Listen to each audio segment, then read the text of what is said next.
Assalamualaikum warahmatullahi wabarakatuh.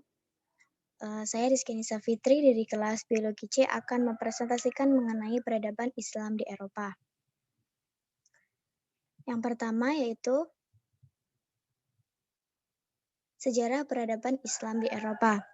Proses masuknya peradaban Islam di Eropa melalui 4 jalur. Yang pertama, Andalusia, Sisilia, kedatangan orang-orang salib ke timur Islam, pertukaran perniagaan antara timur dan barat. Yang akan saya jelaskan pertama adalah proses masuknya Islam ke Eropa melalui jalur Andalusia. Islam pertama kali masuk ke Spanyol pada tahun 711 Masehi. Spanyol sebelum kedatangan Islam dikenal dengan nama Iberia atau Asbania. Kemudian disebut Andalusia ketika negeri subur itu dikuasai oleh bangsa Vendal. Dari perkataan Vendal inilah orang Arab menyebutnya Andalusia. Sebelum menaklukkan Spanyol, umat Islam telah menguasai Afrika Utara dan menjadikannya sebagai salah satu provinsi dari dinasti Umayyah. Penguasaan sepenuhnya atas Afrika Utara itu terjadi pada zaman Khalifah Abdul Malik. Dalam proses penaklukannya, Spanyol terdapat 3 pahlawan Islam yang dapat dikatakan paling berjasa. Mereka adalah Tharif bin Malik, Tariq bin Ziyad, dan Musa bin Nusair. Tharif dapat disebut sebagai perintis dan penyelidik, sedangkan Musa sebagai pengirim pasukan, dan Tariq bin Ziyad lebih banyak dikenal sebagai penakluk Spanyol, karena pasukannya lebih besar yaitu berjumlah 12.000 pasukan dan berhasil melakukan Spanyol pada tahun 92 Hijriah atau 711 Masehi. Kemenangan pertama dicapai oleh Tariq ibnu Ziyad yaitu membuka jalan untuk menaklukkan wilayah yang lebih luas lagi. Selanjutnya, keduanya berhasil menguasai seluruh kota penting di Spanyol, termasuk bagian utaranya. Gelombang perluasan wilayah berikutnya muncul pada masa pemerintahan Khalifah Umar ibnu Abdul Aziz pada tahun 99 Hijriah atau 717 Masehi dengan sasaran menguasai daerah sekitar Pegunungan Pyrenea dan Perancis Selatan. Gelombang terbesar kedua yaitu penyeruan kaum muslimin yang gerakannya dimulai pada permulaan abad ke-8. Telah menjangkau seluruh Spanyol dan melebar jauh ke Perancis, ke tengah-tengah dan bagian penting dari Italia. Dalam kurun waktu 7,5 abad, Islam di Spanyol telah berkembang dengan pesatnya yang pada gilirannya mampu membawa dampak yang sangat besar bagi dunia keilmuan dan pengetahuan yang terjadi di Eropa pada umumnya. Kemudian yaitu melalui jalur Sisilia. Dunia Kristen merasakan pengaruh Muslim melalui Sisilia. Penaklukan pertama pada tahun 652 Masehi, saat itu kota Sirkusa dimasuki dan kekuasaannya tenggelam saat itu juga. Pada tahun 830 Masehi, kota Palermo dikuasai oleh umat Islam. Penaklukan daerah Italia berlangsung hingga abad ke-9, yaitu pada tahun 871 Masehi. Saat kota Bari direbut kembali oleh pasukan Kristen dan menjadi pertanda berakhirnya kekuasaan Muslim atas Italia dan Eropa Tengah. Munculnya bangsa Norman yang dipimpin oleh Roger pada tahun 1060 Masehi hingga tahun 1091 Masehi telah berhasil menaklukkan seluruh kekuatan Islam dan Bizantium di Sisilia dan mengadopsi peradaban Islam dalam kekuasaan mereka, baik dalam bidang seni, sastra, industri, dan bidang-bidang yang lain. Dengan demikian, kehadiran orang-orang Arab di Spanyol dan Sisilia secara perlahan menjadi jalur masuk ke Eropa Barat. Meskipun Eropa Barat telah menjalin hubungan dengan imperium alih kebudayaan Arab ketimbang budaya Bizantium. Kemudian yang ketiga yaitu melalui jalur kedatangan orang-orang salib ke timur Islam. Invasi atas Spanyol dan Sisilia memberi arti bahwa sewaktu-waktu Islam hadir di daerah pinggiran Kristen Latin. Namun demikian invasi tersebut memunculkan reaksi gerakan perang salib pada abad ke-11. Perang salib ini telah mengakibatkan terjadinya tukar-menukar pengaruh budaya di antara mereka, atau lebih tepatnya penerimaan orang-orang Eropa atas corak-corak kebudayaan Islam. Selanjutnya, orang-orang salib menetap di timur Islam dalam waktu yang cukup lama, sejak abad ke-5 Hijriah sampai 7 Hijriah. Karenanya, terjadi hubungan yang intensif dengan seluruh peradaban Islam yang mengagumkan mereka. Walaupun peperangan terus terjadi antara mereka dan kaum muslimin, akan tetapi para cendekiawan mereka tidak menutup diri untuk mengambil seluruh peradaban Islam yang disaksikannya. Kemudian jalur yang keempat yaitu pertukaran perniagaan antara timur dan barat. Peristiwa itu terjadi sejak kedatangan bangsa Fatimiyah di Mesir dan menjadikan Mesir sebagai pusat politik, perdagangan dan kebudayaan. Karena itu penyerangan Mongol di Irak menjadikan Mesir sebagai Ka'bah peradaban Islam di era dinasti Mamalik. Sebagaimana dikatakan Ibnu Khaldun, Mesir telah membantu kemajuan peradaban di Eropa. Adapun kota-kota di Eropa seperti Pisa, Ganova, Venezia, Napoli, Firenze memiliki hubungan dagang dengan Mesir. Kemudian selanjutnya yaitu wilayah Eropa yang berada di, mohon maaf terjadi kesalahan dalam penulisan, yang saya maksud adalah wilayah Eropa yang berada di bawah kendali Islam. Islam mulai masuk ke Eropa pada awal abad ke-7 sampai akhir abad ke-21. Sejarah pramodern Islam di Eropa Barat terbagi atas dua bagian. Yang pertama yaitu dari abad ke-8 hingga ke-15. Ada wilayah-wilayah yang dikuasai Muslim, tetapi posisi Islam sebagai mayoritas. Para migran Muslim di Eropa terbagi menjadi tiga kategori, khususnya Eropa Barat. Yang pertama, terdiri dari penduduk yang berasal dari bekas penjajahan. Yang kedua, Muslim terdiri sebagian besar atas pekerja yang tidak terampil beserta keluarga mereka. Mereka berasal dari keluarga sekitar Laut Tengah, dari anak benua Indo-Pakistan, dan juga dari negara Muslim lain di timur dekat dan jauh. Di Paris dan Inggris, proses migrasi ini dimulai sebelum Perang Dunia II. Di negara lain, sebagian besar terjadi antara akhir tahun 1960-an dan 1970-an. Islam menyebar ke penjuru wilayah di Eropa, mengubah demografi dan distribusi seluruh Eropa Barat. Eropa Barat sendiri terdiri atas 9 negara dan wilayah. Negara dan wilayah di Eropa Barat antara lain Andorra, Belgia, Prancis, Gibraltar, Luxembourg, Monaco, Belanda, dan Portugis dan Spanyol. Negara-negara atau wilayah tersebut pula merupakan wilayah atau negara pertama yang berada di wilayah kendali Islam. Islam memasuki wilayah ini pada tahun 711 dan menetap sampai 1492. Untuk jangka waktu tertentu, Islam mulai menguasai sebagian besar wilayah seperti semua semenanjung Iberia, kepulauan Mediterania Barat, dan setengah dari Prancis. Kemudian kejayaan Islam di Eropa. Kejayaan Islam di Eropa meliputi kemajuan intelektual dan kemegahan secara fisik. Kemajuan intelektual meliputi bidang filsafat, sains, fikih, musik dan kesenian, bahasa dan sastra, bidang kesehatan, serta ma'had al-ali atau pendidikan tinggi. Kemudian dalam kemegahan secara fisik, pembangunan fisik yang paling menonjol adalah pembangunan gedung-gedung seperti pembangunan kota, istana, masjid, permukiman, dan taman-taman. Dalam bidang filsafat, tokoh pertama dalam sejarah ini adalah Abu Bakar Muhammad Ibnu Al-Sayyih yang lebih dikenal dengan Ibnu Majah. Dilahirkan di Zaragoza, ia pindah ke Sevilla dan Granada, meninggal karena keracunan di Fez pada tahun 1138 Masehi dalam usia masih muda. Seperti Al-Farabi dan Ibnu Sina di timur, masalah yang dikemukakannya bersifat etis dan eskatologis. Magnum opusnya adalah Tadmir al-Mutawahhid. Tokoh kedua yaitu Abu Bakar Ibnu Tufail, penduduk asli dari Wadi Asi, sebuah dusun kecil di sebelah timur Granada, dan wafat pada usia lanjut pada tahun 1185 Masehi. Ia banyak menulis masalah kedokteran, astronomi, dan filsafat. Karya filsafat yang sangat terkenal adalah Hai Ibnu Yazhan. Akhir abad ke-12 Masehi menjadi saksi munculnya seorang pengikut Aristoteles yang terbesar di gelanggang filsafat dalam Islam, yaitu Ibnu Rushd dari Cordova. Ia lahir tahun 1126 dan meninggal tahun 1198 Masehi. Ciri khasnya adalah kecermatan dalam menafsirkan naskah-naskah Aristoteles dan kehati-hatian dalam menggeluti masalah menahun tentang keseriusan filsafat dan agama. Dia juga ahli fikih dengan karya Bidayah al-Mujtahid.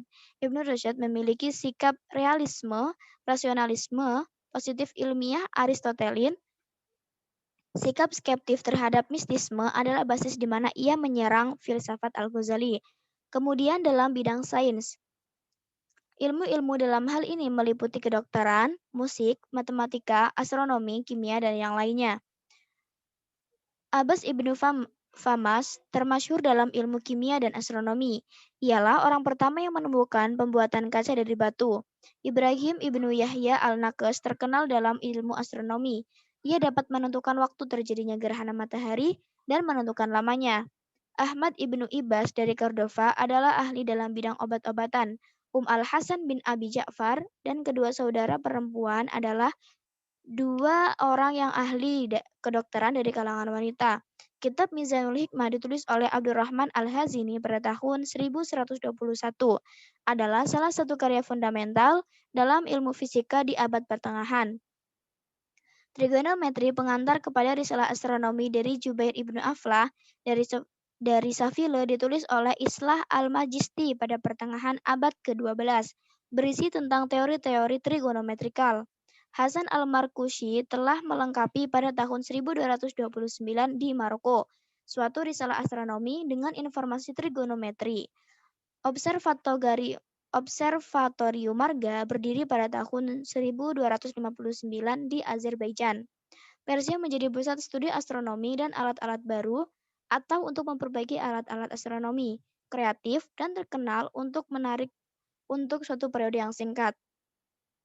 Pusat yang menarik bagi ahli astronomi dan membuat alat-alat astronomi dari Persia dan mungkin Cina. Dalam bidang sejarah dan geografi, wilayah Islam bagian barat melahirkan banyak pemikir terkenal, seperti Ibnu Jubair dari Valencia. Ia menulis tentang negeri-negeri Muslim di Mediterania dan Silisia. Dan Ibnu Batutah dari Tangier mencapai Samudra Pasai dan Cina. Ibnu Al-Khatib menyusun filsafat sejarah geografi. Zamakhsyhi, seorang Persia, menulis Kitabul Amkina wal Jibal wal Miyah pada tahun 1228 berupa suatu daftar ekstensif data-data geografis. Menurut Abjad, termasuk fakta-fakta atas manusia dan geografi alam, arkeologi, astronomi, fisika, dan geografi sejarah. Ajaib al-Buldan, karya Al-Qazwini tahun 1261, ditulis dalam 7 bagian yang berkaitan dengan iklim. Muhammad Ibnu Ali Az-Zuhri dari Spanyol menulis satu risalah teori geografi setelah tahun 1140. Al-Idrisi dari Sisilia menulis untuk Raja Norman Roger II yang kemudian diketahui sebagai sebuah deskripsi geografi yang paling teliti di dunia. Ia juga mengubah ensiklopedia geografi antara tahun 1154 dan 1166 untuk William I. Al-Mazini di Granada, yang telah menulis geografi Islam Timur dan daerah Volga yang berdasarkan dengan perjalanannya. Kemudian dalam bidang fikih. Dalam bidang fikih, Spanyol Islam dikenal sebagai penganut Maliki. Yang memperkenalkan mazhab tersebut adalah Ziyad bin Ziyad ibnu Abdul Ar-Rahman. Perkembangan selanjutnya ditentukan oleh Ibnu Yahya yang menjadi kodi pada masa Hisham ibnu Abdul Ar-Rahman. Ahli-ahli fikih lainnya diantaranya adalah Abu Bakar ibnu Al-Qutmiyah, Munzir ibnu Sa'id Al-Baluti, dan Ibnu Hazm yang terkenal. Kemudian dalam bidang musik dan kesenian. Dalam bidang musik dan seni rupa dan seni suara, Spanyol Islam mencapai kecemerlangan dengan tokohnya Al-Hasan ibnu Nafi yang dijuluki dengan Zaryab. Setiap kali diselenggarakan pertemuan dan jamuan, Zaryab selalu tampil mempertunjukkan kebolehannya. Ia dikenal juga sebagai pengubah lagu. Studi-studi musikal Islam seperti telah diprakarsai oleh para teoretikus Al-Kindi, Avicenna, dan Farabi, telah diterjemahkan ke bahasa Hebreu dan Latin sampai periode pencerahan Eropa. Banyak penulis-penulis dan musikolog barat setelah tahun 1200 seperti Gundi Salvus, Robert Kiwaldi, Ramon Llull, Adam de Fulda, dan George Rice dan lain-lain menunjuk kepada terjemahan Latin dari tulisan-tulisan musikal Verbey. Dua-duanya yang paling sering disebut adalah The Scientist dan The Ortu Scientiarum. Musik Islam juga disebarkan ke seluruh benua Eropa oleh para penyanyi pengembara. Dari periode pertengahan memperkenalkan banyak instrumen dan elemen-elemen musik Islami. Instrumen yang terkenal adalah lut, pandore, dan gitar. Kontribusi Muslim terhadap warisan musik Barat adalah musik mensural dan nilai-nilai mensural dalam not dan mode ritmik. Tarian Moorish di Inggris berasal dari Moorish mentas. Spanyol banyak menerapkan model-model musikal untuk sajak dan rima syair dari kebudayaan Muslim. Banyak risalah yang ditulis oleh para tokoh Islam di antaranya Nasiruddin Tursi dan Kutubiyah Asy Syairazi yang lebih banyak menyusun teori-teori musik. Kemudian selanjutnya dalam bidang bahasa dan sastra. Bahasa Arab telah menjadi administrasi dalam pemerintahan Islam di Spanyol. Hal itu diterima oleh orang Islam dan non-Muslim. Bahkan para penduduk Spanyol menomorduakan bahasa mereka. Dari mereka juga banyak yang ahli dan mahir dalam bahasa Arab, baik ketika berbicara atau tata bahasanya. Di antaranya adalah Ibnu Sayyidi, Ibnu Malik, pengarang Alfiyah, Ibnu Huruh, Ibnu Al-Hajj, Abu Ali Al-Ashibili, Abu Al-Hasan Ibnu Usfur dan Abu Hayyan Al-Qornati. Kemudian dalam bidang kesehatan, pada abad ke-7 Khalid bin Yazid merupakan yang pertama dalam sejarah kekhalifahan umat Islam yang belajar ilmu kesehatan pada John. Dan beliau juga belajar kimia kepada Marinos dari Yunani. Ahmad ibnu Ibas dari Cordova adalah ahli bidang obat-obatan. Umi Al-Hasan bin Abi Ja'far dan saudara perempuannya adalah dua orang ahli kedokteran dari kalangan wanita. Cordova sebagai salah satu pusat aktivitas medis dan telah melahirkan beberapa ilmuwan terkemuka. Di antara ilmuwan yang banyak berjasa terhadap perkembangan ilmu medis Islam ialah Ibnu Rushd yang telah menghasilkan karya besar kitab Al-Khulliyat fi Al-Tib, suatu referensi yang dipakai selama berabad-abad di Eropa dalam bidang obat-obatan. Umi Al-Hasan bin Abi Ja'far Ahmad bin Muhammad Al-Ghafiqi dengan karya Al-Adawiyah Al-Mufradat, salah satu bukti pengaruh ilmu kesehatan dapat dilihat dari ketergantungan Eropa terus-menerus kepada kedokteran.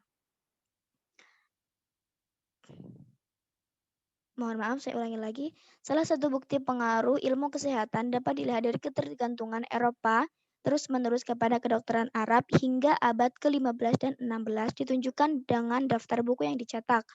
Dari semua daftar buku itu, buku pertama adalah komentar Ferrari da Garado, seorang guru besar di Pavia, atas bagian dari Continues, ensiklopedia besar karangan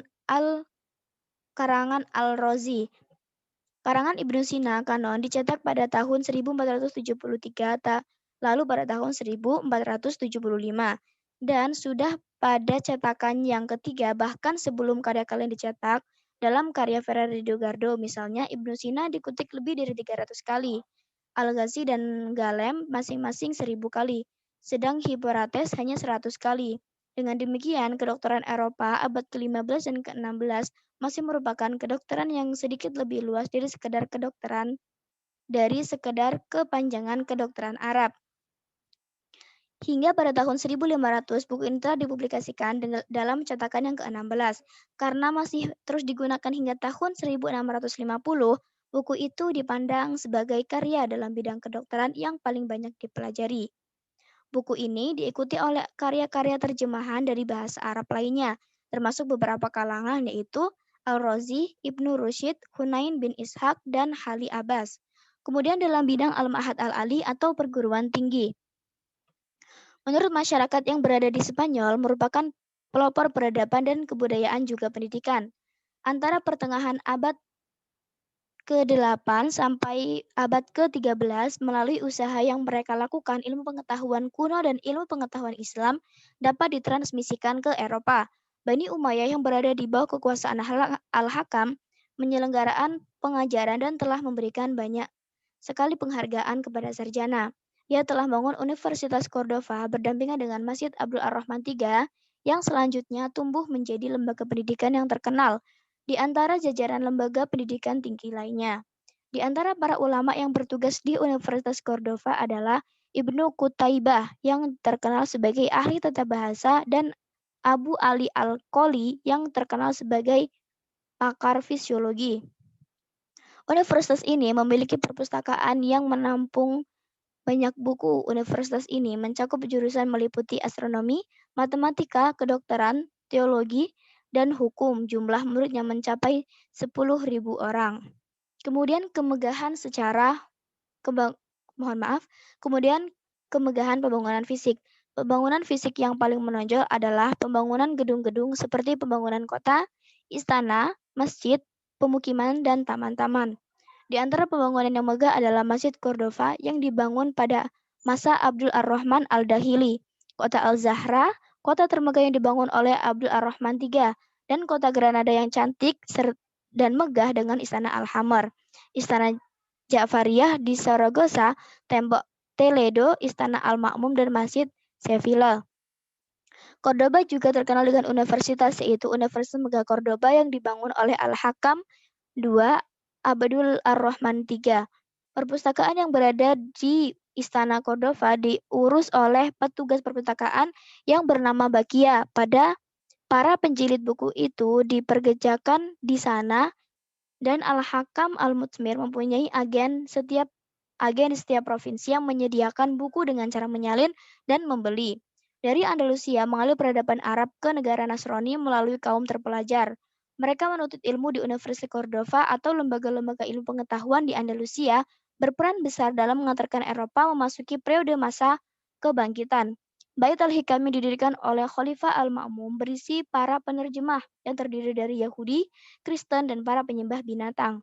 Selain Bait al-Hakam, pada tahun 750 Masehi, Harun ar-Rasyid mendirikan observatorium di Damaskus yang di dalamnya banyak ahli astronomi Islam yang mengadakan penelitian di bidang astronomi, sehingga lahirlah para astronomi seperti Al-Farghani, Ibnu Yunis, dan Al-Zarkali.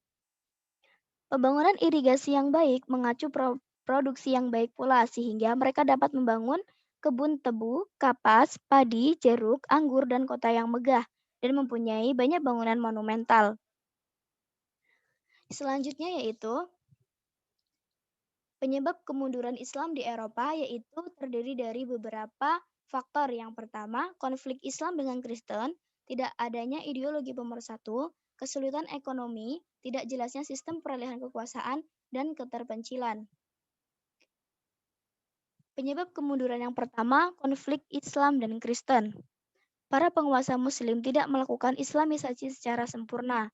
Mereka sudah puas dengan hanya menagih upeti dari kerajaan-kerajaan Kristen dan memberikan mereka pertahanan hukum dan adat mereka, termasuk posisi hierarki tradisional asal tidak ada perlawanan bersenjata. Namun demikian, kehadiran Arab Islam telah memperkuat rasa kebangsaan orang-orang Spanyol Kristen.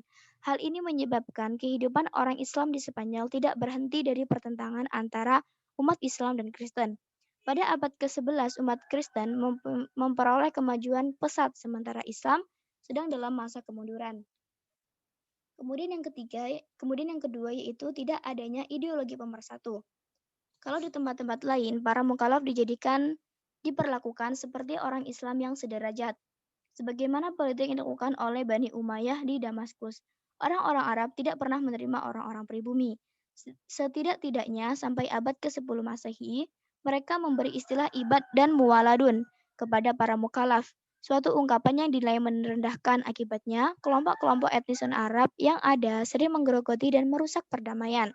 Hal ini mendatangkan dampak besar terhadap sejarah sosioekonomi negeri tersebut. Hal ini menunjukkan tidak adanya ideologi yang dapat memberi makna persatuan di samping kurangnya figur yang dapat menjadi personifikasi ideologi itu. Kemudian selanjutnya adalah kesulitan ekonomi.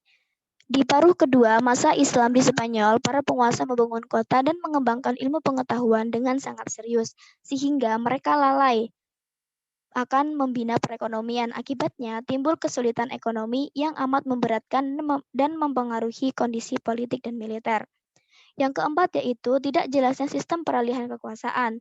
Hal ini menyebabkan perebutan kekuasaan di ahli waris. Bahkan karena inilah kekuasaan Bani Umayyah runtuh dan Muluk Al-Taif muncul. Granada yang merupakan pusat kekuasaan Islam terakhir di Spanyol jatuh ke tangan Ferdinand dan Isabella. Di antaranya juga disebabkan oleh permasalahan ini. Kemudian yang kelima adalah keterpencilan. Spanyol Islam bagaikan terpencil dari dunia Islam yang lain. Ia selalu berjuang sendirian tanpa mendapat bantuan kecuali dari Afrika Utara. Dengan demikian, tidak ada kekuatan alternatif yang mampu membendung kebangkitan Kristen di sana. Kesimpulan dari presentasi saya mengenai peradaban Islam di Eropa yang pertama yaitu munculnya peradaban Islam di Eropa karena adanya 4 jalur. Masuknya peradaban Islam di Eropa yaitu melalui 4 jalur. Yang pertama Andalusia, Sisilia, kedatangan orang-orang Arab ke timur Islam, orang-orang salib ke timur Islam. Yang keempat, pertukaran perniagaan antara timur dan barat. Kemudian kesimpulan yang kedua yaitu terdapat beberapa negara yang berada di bawah kendali Islam. Yang ketiga, pada masa kejayaan Islam di Eropa meliputi kemajuan intelektual dan kemegahan secara fisik. Kemudian yang keempat, terdapat beberapa faktor yang menyebabkan kemunduran Islam di Eropa. Sekian, terima kasih. Dan sekian yang dapat saya sampaikan. Semoga bermanfaat untuk kita semua. Mohon maaf apabila terdapat kesalahan. Dan mohon maaf jika terdapat suara-suara lain yang mengganggu kalian mendengarkan penjelasan dari saya. Atau penjelasan saya yang kurang mudah untuk dipahami. Sekian, terima kasih. Wassalamualaikum warahmatullahi wabarakatuh.